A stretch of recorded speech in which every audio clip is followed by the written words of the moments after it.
This is Dr. Chris's Radio of Horror program on 91.3 FM, WCUW in Worcester, Massachusetts, with a recorded interview with Pam and I, with Victor Polin, the artist and entrepreneur of a local business, actually, to New Hampshire. He makes boomerangs, and he has been even asked by Guinness Book of World Records to come out and demonstrate some of these boomerangs. But the reason we're having him on the show is he created probably the first fully functional batarang, one of Batman's signature pieces of weaponry in his war on crime. You yourself can now own for $55 from Victor's website. Hi, Victor. Thank you for coming on the show. Hey, how you doing? Pam posted this video. Where did you find it? geeksaresexy.com. Yeah, I saw that, and that's pretty epic. So what gave you the idea to invent a batarang?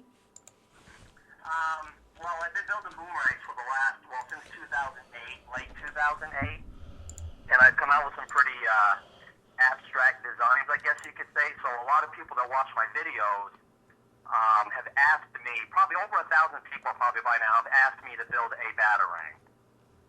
And I kept putting it off, and I kept putting it off. And as you can see, I think it was 6 to 7 days ago, I built my first one. Nice. Yeah, I mean, that's pretty epic that you were actually able to make it work and everything. And it comes in like 7 inches and 25 inches, correct? Yes, and I'm not currently selling the one that's at 25 inches until I can make it a little more safer. Yeah, I could imagine that would be considered a very deadly weapon in the wrong hands. And absolutely. Yeah. Absolutely, and it's very, very dangerous, you're correct. And I try to give away a free boomerang once every month. And I pick the person at random, so it's fair for everybody. And this month in February is going to be the actual batarang. And I'll probably do it again the month after because people really seem to like it. Nice. I see you have one up there. It looks kind of like a starfish, kind of like a ninja star. How did you get started making boomerangs? It was my birthday, like I said, back in 2008, and my wife asked me what I wanted, and I said, you know what, I'd like a boomerang. I haven't had one since I was a little kid. So I went online myself and found a company that sold boomerangs, and I bought one, and after throwing it, I pretty much fell in love with it, and I just started building my own designs after that one. Nice. Yeah, there's some cool stuff. There's one that looks like an axe. Tomahawk. Yeah. Yeah, so that's really cool. Now, Victor and I were talking also a little bit about some of the cultural references that boomerangs have, and he got asked a question by a friend of his, the same question I asked him when I first called him a couple days ago, if he'd ever heard of the Spider-Man supervillain Boomerang, who currently appears in the Superior Spider-Man comic book series. And he said, it's so funny, a friend of mine just asked me about this obscure supervillain that is, he's not obviously in any movie, so he hasn't quite made the big leagues yet, but he's been around since 1963. And I think it's because, and I've seen him, is he kind of dorky looking? He is. He's got a ridiculous costume. It's usually blue and white or purple and white, and he's got like jet boots, so he also flies, and he's like a disgraced former New York pitcher that bet on his own games, like the again, what's the name of the baseball player we couldn't think the name of for the Reds? Oh, is it Babe Ruth? No, Babe Ruth never played for the Reds.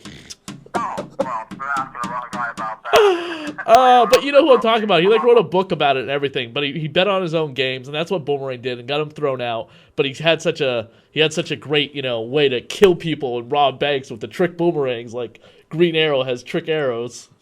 Right. So you could start a war on crime or a war, on you could become your own villain with your boomerangs. That would make a pretty good video. And you said the Guinness Book of World Records asked you to come out? Yeah, a couple times. It was last year they called me. Yeah. And I don't know if you've seen my trick shot videos on YouTube. Yeah, I did. We definitely, I did. Okay. Yeah, it was the one where I throw the warlock and it comes back and I'm breaking eggs off of my helmet with that boomerang. And they wanted me to go out there and throw 2 of them at a time, just like I did in the video, and have them come back. But it's like I said, I'm not much around the be around crowds or traveling. So I told him yes because I was so excited about it. But then when it came down to the wire, it was too much time went by, and I talked myself out of it. Victor and I were talking. I said he needed somebody who'd be willing to travel for him, and I would go to California and represent. And they were going to pay for the flight and everything. Oh, yeah. I would dress up in the Batman costume, throw the Batarang. That would be perfect. Oh, that would be awesome. You know, I show up looking like Bruce yeah, Wayne, but I'd be like, wait, I'm really Batman. I've had a lot of people write to me and they said, why didn't you dress up like Batman when you went out with the Batarang? You know, and I'm thinking to myself, oh, you knew me? You know, I basically made it that morning and painted it and went out and threw it there for the first time. And, you know, there was no pre-thinking of maybe I should get a costume. How long did it take you to make the Batarang? The very first one I built, of course, any first design takes you a little bit longer because you got to draw it out, figure the right dimensions and stuff. But I can take one of them now and cut it out, and it'll probably take me, I'd say 40 minutes, probably from start to finish. Wow, that's amazing. Awesome. Yeah, no wonder you could probably fill all the orders that you've been getting, because you said you've been hit like a freaking Batarang so many times since the video's posted, so you must be able to really crank those things out. Yeah, I what have. type? I'm really close to, I mean, if it keeps up, which I think is going to, because Batman fans are never going to die. As long as the video keeps going viral, they'll probably keep selling. But I'll probably have to hire somebody on, because I've been doing this on my own for the last 5 years. What type of material is it? What type of wood is it made of? It's aircraft 10-ply, 5mm birch, and I can only get it shipped in from Finland. Wow. It's really pricey stuff, and that's the biggest reason why, you know, a lot of my boomerangs, the prices are a little bit high. It's mostly because of the wood. Yeah. I don't really factor in a lot of the price as being handcrafted, which I should, but I enjoy making the boomerang. So, you know, if you're gonna do something for a living, you know, it has to be something you enjoy. So it's not as a big a deal to me. Now, could you do anything with a boomerang, like, because you are an expert at boomerang, you're a professional boomerang thrower and maker, can you do anything to a boomerang like the comic book characters would that would allow them to do stuff? Would they be able to carry anything on them that could, even, like, I don't know, maybe even like some type of flash powder or something? I like when they throw them and it wraps up the criminal and... Yeah, you know, something like that. Sure, I'm not 100% sure what you're asking. Well, like, boomerang can throw boomerangs that explode. Can you attach a weapon to a boomerang and make it explode? You actually probably wouldn't be able to unless it was very, very, very lightweight and very thin. Okay. Because once you add something to it, it totally throws off the flight characteristics. I actually... Of course, that's not really a boomerang tried to throw anymore. A boomerang that was on fire. That's actually not even a boomerang anymore if you think about it. He's throwing things that explode. He's not exactly grabbing it back and going, oh, I have a bomb. Yeah, exactly. Yeah. No, you could throw it out there. It wouldn't make any turn. It'd probably go away, you know, if you wanted to attach something to it. But I've attached, you remember the old Nerf footballs, the vortex? Yes. It would whistle? Yep. I took the whistles out of those and put them into a boomerang, and believe it or not, I got it to work in return, but they stuck out too far, and that little bit that they stuck out threw the flight off, so you really have to, it has to be very, very flat if you're going to use anything. So I'd have to say no, but there's no reason you can't throw it to go around and hit something and have that item explode, you know, on impact. This boomerang will open up doors for you to the nerd and cosplay community, which you said yourself you didn't know what cosplay was. Another boomerang you might want to think about making that's very popular with the crowds of cosplay and video game people is Link's boomerang from The Legend of Zelda. Oh, yeah. I've made that. Yeah. You've made it? Yeah, I've already, the Gale. If that's what it's called, sure.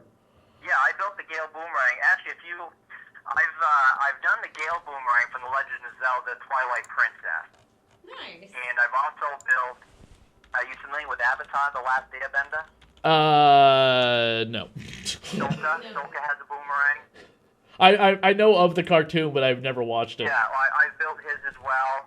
And the only other two from a movie and video game was the glaive. I built the glaive from the movie Crawl. Oh, wow. Yeah, that's pretty cool. 1983, I think the movie was. Yeah, it's right here actually on your website, I think. But I can't find the Legend of Zelda one. Yeah, the Zelda one's on there. You look for it. It's called Gale. And the other one I built was from Black Ops, 2 Zombies. Wow. The Hell's Retriever, I built that one there. That's wicked cool. Now you got to do the Mario Brothers. Mario Brothers have a boomerang. Yeah, the boomerang, bro.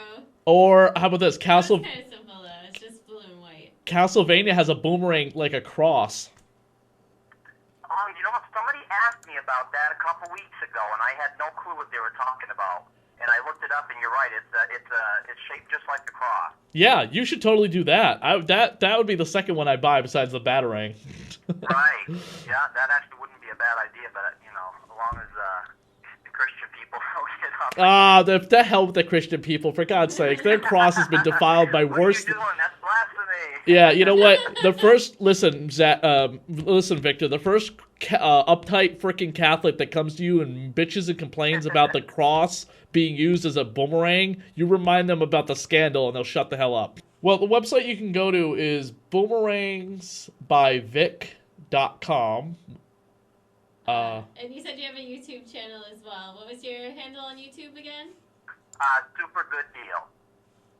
Super Good Deal is the YouTube channel where you can check Yeah, out Vic. If you go to YouTube and just put in Boomerangs by Vic on the search, you're going to pull me up for sure. Cool, and that's where you can find, of course, Vic throwing the Batarang. And man, you're an expert throwing that thing. There's some precision. Like when that thing comes around, there's some force behind it, and you're like. Yeah, well, that first throw, that thing came back and I clapped it out of the air, and it was really a lucky catch. But you notice as the video goes on, all of a sudden the boomerang starts coming back and it's floating above me and coming down to me. Yeah. And that's how I like him to fly, is just like that. Gotcha. Cool. Yeah. Well, work on that Castlevania one, Vic, because that would definitely be something I've always wanted to put together, a little Castlevania cosplay, and I want some authentic looking. Non-lethal weapons with my cosplay. And that would be definitely something I'd hook in my belt and be like, yeah, that's right, it's a boomerang cross. Yeah, you'd be a holy roller. Yeah, I'd be badass at the conventions with the ladies. The coolest person on the lawn outside of the... Right. Yeah, I'd have all the people dressed up like the sparkly vampires. You'd be like, dun, dun, dun, dun, dun, dun, dun, dun, dun, dun, dun. So yeah, I'll look into it and see what I can do. Hey, did you ever get a chance to get on the website to see if you could get one? I did finally, after it calmed down, I did have a chance to get on there. I just can't afford one right now. Yeah, I was gonna say, write to me and give me your address, and I'll mail one to you. You said you were willing to do a review on it. Oh my god, dude, we will do a review on it, and we will make sure we get the good camera. Like, Pam's got a pretty okay video editing software, so we will do a really stupid video, and we'll put in some god-awful music. Maybe we'll put in the We'll put in the Batman music. We'll put in the Batman music as the two of us are ducking as the boomerang's about to chop our heads off. Dude, we will do this video up for you, and you have to put it up on the website. Be like, these are two fools from Worcester. Ah! Oh, I'm so pumped. This is so exciting. Do you want to wear Batman shirts when we do it? Oh, yeah, I am Batman shirt. And you guys are more than welcome to come on up here, too, anytime you want and throw some boomerang. All right, I will. I'll keep that in mind. We've been talking about some trips we got to plan besides conventions, but I will definitely keep it in mind, Victor. And I will send you that email right now, and I will let you know when this airs. I should probably stop recording.